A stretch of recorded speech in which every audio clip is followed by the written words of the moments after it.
அன்னைக்கு தமிழர்களோட வரலாறை அளிக்க சிங்களர்கள் இருந்தாங்க. ஆனால் இன்னைக்கு தமிழர்களே போதும். இன்னைக்கு மே 18, சரியாக ஒரு 15 வருஷத்துக்கு முன்னாடி இலங்கையில் போர் நடந்துட்டு இருந்த காலகட்டம்.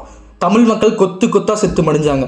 யுனைடெட் நேஷன்ஸ் இலங்கையில் பேசி இந்த மக்கள் செத்து மடிகிறாங்க, அப்பாவி மக்கள் சேஃபாக இருக்கணும்னு சொல்லிட்டு ஒரு நோ ஃபயர் ஜோன் அப்படின்னு ஒரு இடத்த அறிவிச்சாங்க. அந்த இடத்தோட பேர் தான் முள்ளிவாய்க்கால்.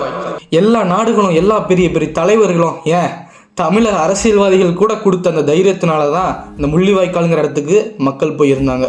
லட்சக்கணக்கான தமிழர்கள் அந்த முள்ளிவாய்க்காலில் கூடினப்போ 2009 மே 18 இலங்கை தன்னோட கப்பல் படையை வச்சு இந்த முள்ளிவாய்க்காலில் நோ ஃபயர் ஜோன்னு சொன்ன அறிவிப்பை தாண்டி அடிக்கிறாங்க.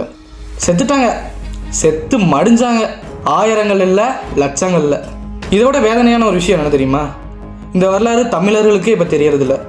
யூதர்கள், அதாவது ஜூஸ், அவங்களோட இனப்படுகொலை தெரிஞ்ச நமக்கு நம்மளோட இனப்படுகொலையே எனக்கு தெரிய மாட்டேங்குதுங்கிறது தான் ரொம்ப வேதனையாக இருக்குது. மற்ற வரலாறு மேலே இருக்க ஆர்வம் நம்ம வரலாறு மேலே ஏன் இருக்க மாட்டேங்குது? ஆனால் உன் வரலாறு உனக்கே தெரியலன்னா அது என்ன சொல்கிறதுன்னு எனக்கு தெரியல.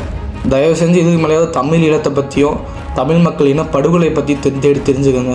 இந்த வீடியோ ஏதாவது ஆசிரியர் பெருமக்கள் பார்த்துட்டு இருந்தீங்கன்னா தயவு செஞ்சு உங்கள் மாணவர்கள்ட்ட கொஞ்சம் நேரம் எடுத்து இதை சொல்லிக் கொடுங்க. உங்கள் வரலாறை நீங்கள் தெரிஞ்சுக்கோங்க. You have every single reason to be a villain.